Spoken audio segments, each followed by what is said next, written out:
السلام علیکم، آپ دیکھ رہے ہیں مبشر لقمان یوٹیوب چینل۔ وہی ہوا جو میں اتنے پہلے کہہ رہا تھا کہ ڈاکٹر عمران فاروق کے قاتلوں کو سزا، لیکن لندن کا جوکر اب کہاں چھپے گا؟ ایک بہت بڑا فیصلہ آیا ہے جس میں ایم کیو ایم کے سابق رہنما ڈاکٹر عمران فاروق کے قتل کا فیصلہ سنا دیا گیا اور الطاف حسین کو اس قتل کی منصوبہ بندی کرنے والے اصل کردار قرار دے دیا گیا، اور اسی نے ہی ڈاکٹر عمران فاروق کے قتل کا حکم دیا۔ اسلام آباد میں انسداد دہشت گردی کی عدالت نے 10 برس پہلے برطانیہ میں قتل ہونے والے متحدہ قومی موومنٹ کے سابق رہنما ڈاکٹر عمران فاروق کے مقدمہ قتل کا فیصلہ سناتے ہوئے 3 مجرموں کو عمر قید کا حکم دیا، اور عدالت نے قرار دیا کہ اس قتل کا منصوبہ پاکستان اور برطانیہ میں بنا، جس کے اصل کردار متحدہ قومی موومنٹ کے بانی الطاف حسین، محمد انور اور افتخار حسین تھے۔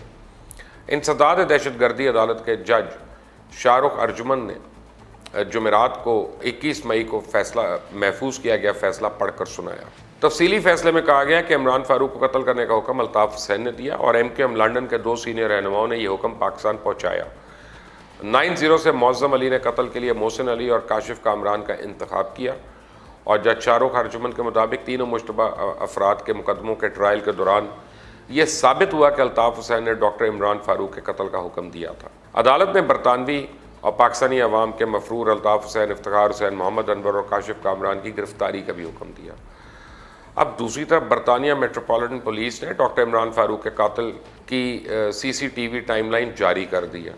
فوٹیج میں ڈاکٹر عمران فاروق کے قتل سے 2 روز پہلے محسن علی سید کو ایجویئر میں کیش مشین سے رقم نکالتے دیکھا جا سکتا ہے۔ یہ پہلا موقع تھا کہ جب محسن علی CCTV کیمرے کی آنکھ میں پکڑا گیا۔ 14 ستمبر 2010 کو بنی یہ ویڈیو تفتیش میں بریک تھرو ثابت ہوئی، اور اسی روز محسن کے دوسرے ساتھی محمد کامران کے ساتھ ایجویئر اسٹیشن پر دیکھا جا سکتا ہے، اور اسی شام کو محسن نے ایک دکان سے چاقو خریدے جسے ویڈیو میں دیکھا جا رہا ہے، اور اس میں ڈاکٹر عمران فاروق کے قتل میں ایک جو ہے وہ استعمال بھی کیا گیا۔ 2 روز بعد 16 ستمبر کو قتل سے آدھا گھنٹہ پہلے محسن اور کامران کو بس سٹاپ پر بظاہر کسی کا انتظار کرتے ہوئے دیکھا جا سکتا ہے۔ اگلی ویڈیو میں ڈاکٹر عمران فاروق قتل سے چند منٹ پہلے پیدل گھر جاتے ہوئے دیکھے جا سکتے ہیں، اور 2 منٹ بعد محسن سید ان کے پیچھے بھاگے دیکھا جا رہا ہے، کہ جبکہ 5 منٹ بعد ڈاکٹر عمران فاروق کو قتل کر دیا گیا۔ اب تو یہ سب کچھ واضح ہو چکا ہے، پکڑے جانے والے مجرمان کو سزا مل گئی ہے، لیکن سوال یہ ہے کہ کیا وہ لندن کے جوکر کو گرفتار کر کے پاکستان لایا جائے گا؟ کیا اسے پاکستان کے قانون کے مطابق سزا ملے گی؟ الطاف حسین پر الزامات کی فہرست طویل ہے۔ اس نے اپنے مفادات کے لیے کسی کو معاف نہیں کیا۔ کراچی جو کہ کبھی روشنیوں کا شہر کہلاتا تھا، الطاف حسین نے ٹارگٹ کلنگ، بتہ خوری اور خوف کا ایک گڑھ بنا دیا تھا، اور الطاف حسین نے تمام نئی نسل کو تباہ بھی کیا۔ جن کے ہاتھوں میں کتابیں تھیں انہیں بندوقیں پکڑا دی گئیں۔ اجمل پہاڑی ہو، سولت مرزا ہو، پتہ نہیں ایسے سینکڑوں نوجوان بیچارے، ان کا کیا حشر ہو گیا۔ آپریشنز کے بعد سینکڑوں ٹارگٹ کلرز گرفتار ہوئے جنہوں نے نہ جانے کتنے لوگوں کی جان لی۔ یوسف ٹھیلے والا، جس نے 96 لوگوں کی ٹارگٹ کلنگ میں گرفتار کیا گیا، وہ ایک ٹھیلے میں اپنے وکٹمز کو ٹھیلے میں چھپا کر نالوں اور سنسان جگہوں پہ ڈال دیتا تھا۔ یوسف ٹھیلے والے نے بتایا کہ اسے تو یاد بھی نہیں اس نے کتنے لوگوں کو قتل کیا، مگر ان سب کے پیچھے کون تھا؟ کون ان سب کو استعمال کر رہا تھا؟ سولت مرزا تو یاد ہے نا آپ کو، جس نے اپنے آخری بیان میں کارکنوں سے اپیل کی کہ وہ اپنی آنکھیں کھولیں، کیونکہ وہ بھی ایم کیو ایم کا ہی کارکن تھا، اور کہا کہ اسے بابر غوری کے گھر بلایا گیا، جہاں الطاف حسین نے بذریعہ فون شاہد حامد کو قتل کرنے کی ہدایات دیں، جبکہ الطاف حسین نے کہا تھا کہ براہ راست میری ہدایات نہ مل سکے تو بابر غوری ہدایت دیں گے، جس کے بعد وقتاً فوقتاً بابر غوری سمیت 4 کارکنان کو ہدایات دیتے رہے، مجھ سمیت، یعنی اس نے کہا 4 کارکنان کو ہدایت دیتے رہے۔ سولت مرزا کا تو کہنا تھا کہ لوگوں کو برین واش کیا جاتا ہے، حقوق اور نظریات کے نام پر ان سے غلط کام کرائے جاتے ہیں۔ نہ جانے کتنے ہی سولت مرزا دوسروں اور اپنوں کی زندگی کے دشمن بن گئے، لیکن جس ایم کیو ایم جیسی سیاسی جماعت میں جس کی بنیاد عظیم تارک ڈاکٹر عمران فاروق جیسے لوگوں نے رکھی، اسے الطاف حسین نے ہائی جیک کر لیا۔ ایک سائیکل سے سیاست کا آغاز کرنے والے الطاف حسین کراچی کا سیاستدان نما ڈان بن گیا، اور ایم کیو ایم کو ایک پرتشدد جماعت میں تبدیل کر دیا۔ ایم کیو ایم کے اندر کئی منظم جرائم پیشہ افراد کے ٹولے وجود میں آ گئے۔ کراچی کے عوام کو اپنے کنٹرول میں رکھنے کے لیے ایم کیو ایم نے مسلح ونگ تشکیل دی ہے، اور شہر کو سیکٹرز میں تبدیل کیا کہ جرم کی داستانیں رقم کی گئیں۔ ایک طرف ایک سیاسی جماعت کے لبادے میں ایم کیو ایم نے سیاست میں قبضہ، چائنا کٹنگ، بتہ خوری اور ٹارگٹ کلنگ جیسے رجحانات کو عام کیا۔ الطاف حسین کو اندرونی اور بیرونی طاقتوں کی سرپرستی حاصل رہی اور مالی وسائل فراہم ہوتے رہے۔ بیرونی طاقتوں کو ان کی خوشنودی اور دولت کی حوث کے لیے بتہ خوری اور ٹارگٹ کلنگ کا آغاز کیا گیا. سیاسی جماعت کو فاشسٹ تنظیم کی طرح چلایا گیا. قتل، دہشت گردی، اغوا برائے تاوان، جلاؤ، گھیراؤ، بوری بند لاشیں کراچی کی شہریوں کے لیے روٹین بنا دیے گئے. MQM کے قیادت نے عوام کی فلاح کے نام پہ خدمت خلق کا ادارہ قائم کیا اور لوگوں سے اربوں روپے وصول کیے گئے. الطاف حسین لنڈن فرار ہونے کے بعد وہاں بیٹھ کر فون پر پوری MQM کو کنٹرول کرتا تھا. ملک کے خلاف نفرت انگیز تقریریں تب بھی کرتا تھا، دنگے فساد پر اکساتا تھا، اور آج بھی کر رہا ہے.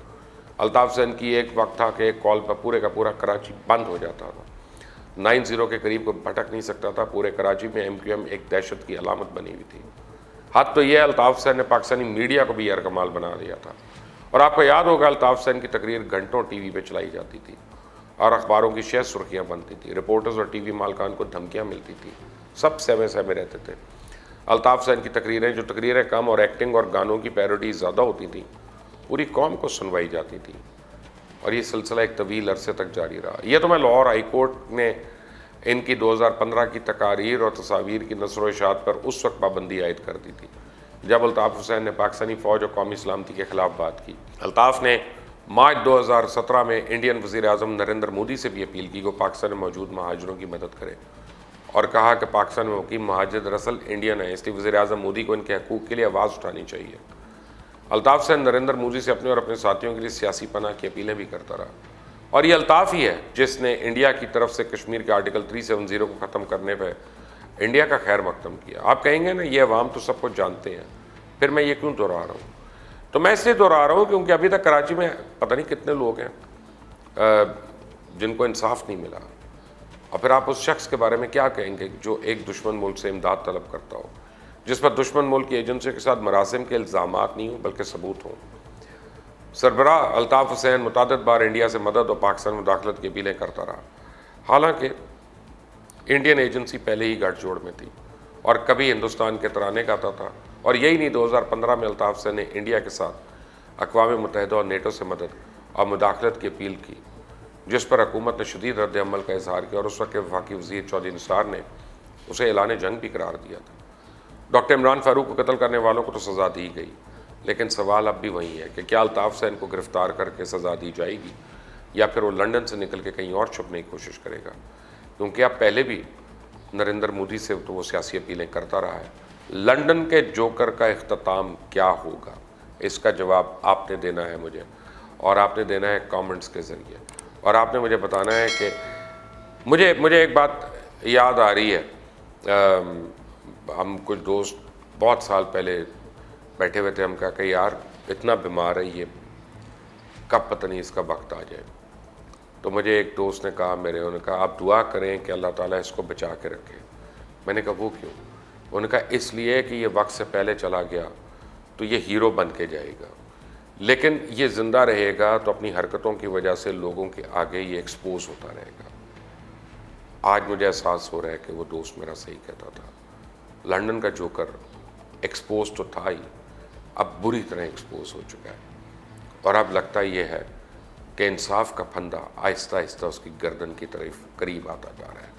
کیا الطاف حسین کبھی اس کو سزا ملے گی ان تمام قتل کرنے کی کہ نہیں؟ اس کا جواب تو آنے والا وقت دے گا، یا آپ مجھے اپنی رائے ضرور دے سکتے ہیں. اس چینل کو سبسکرائب کریں، بیل آئیکن پریس کریں. until the next time، اللہ حافظ. کہ یمن میں دنیا کا سب سے سنگین اس وقت بحران جو ہے وہ ہمیں نظر آ رہا ہے، اور وہاں پہ بچوں کا مستقبل داؤ پہ لگا ہوا ہے. یمن کی 80% آبادی جو ہے وہ تقریباً 2,40,00,000 وہ اس بحران کا ڈائریکٹلی شکار ہے، اور 1,20,00,000 تو اس میں بچے شامل ہیں. یہ ملک ان کے لیے جہنم بن چکا ہے. نہ وہاں پہ خوراک ہے، نہ پانی ہے، نہ کوئی دوائی ہے، اور ماسک پہننے کے لیے نہیں ہے، گلوز پہننے کے لیے نہیں ہے. بیماری سے بچتے ہیں تو بھوک سے مرتے ہیں، بھوک سے مرتے ہیں بیماری سے بچتے ہیں، دونوں سے مرتے ہیں تو کسی بم کے اس سے مر جاتے ہیں. اب بہرحال ایک فنڈ قائم ہوا ہے، ڈونیٹ ٹو ہیلپ یمن، اور میں یہ چاہوں گا کہ آپ جتنے میرے جاننے والے ہیں کہ اس فنڈ میں ضرور ڈونیٹ کریں. تو یہ یونائٹڈ نیشنز کا فنڈ ہے. میں چاہوں گا کہ اس میں سارے کھل کر عطیات دیں، صدقات دیں، خیرات دیں، زکوٰۃ دیں، کیونکہ وہاں کے بچے اور وہاں کے لوگ جو ہے اب اس بات کے مستحق ہیں کہ ہم ان کا سوچتے بھی ہیں کہ نہیں.